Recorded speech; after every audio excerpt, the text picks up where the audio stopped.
there has to be deliberate effort from all the major stakeholders. And I know some of the groups are doing that.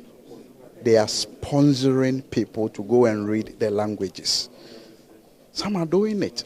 So for us as the Bureau, we respectfully would urge all Ghanaians, the major players, the stakeholders, to make a deliberate effort. You see, all of us are involved because we want to preserve our languages.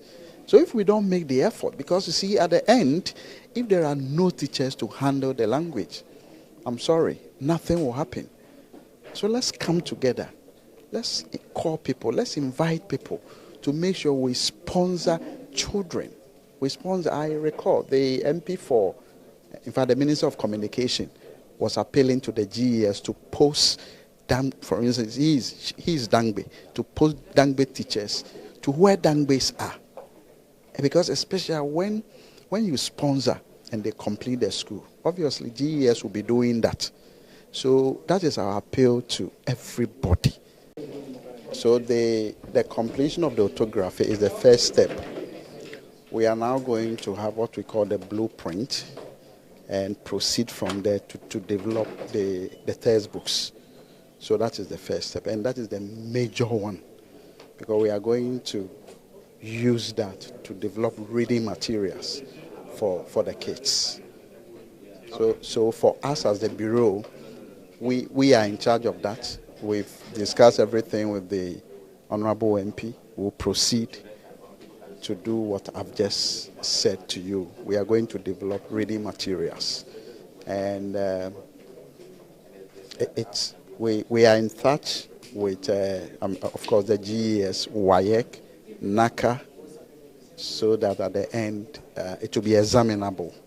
So it's not only that it will be studied, it has to be examinable.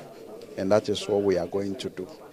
They are training people up to the PhD level.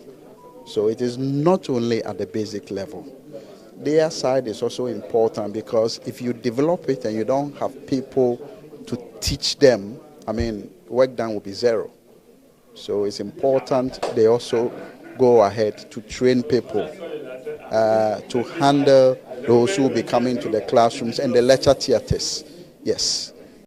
Before we even launched the language I came to see the Bureau. I launched the Ahanta Renaissance Project, the language, and it was a big program in Ahanta West. That is when we recruited some teachers. And then we used the people who wrote the orthography and some teachers who are already into Ahanta to teach them. So more like we trained them to go back into their schools and start teaching the children from KG class 1 and all that. So we did a piloting scheme, or we are still doing it for like about 40 schools in Ahanta West, and it's really working. So I think that actually made me aware that when I push it, it's going to be successful, and we're going to have people to, and people actually, even the children are interested to learn. And the whole idea is that we have a rich history, culture, everything that is also missing. When you heard me read my state, I mentioned King's name or Tumfo's name, which is totally lost in the history books, and we need to bring it back. So we need to write history books, we need to write maths books, everything that would help an Ahanta girl or boy to be able to write. Speaking is not just about a language. When you write it as well, that it actually stays in mind when you write it. So I think we are good to go.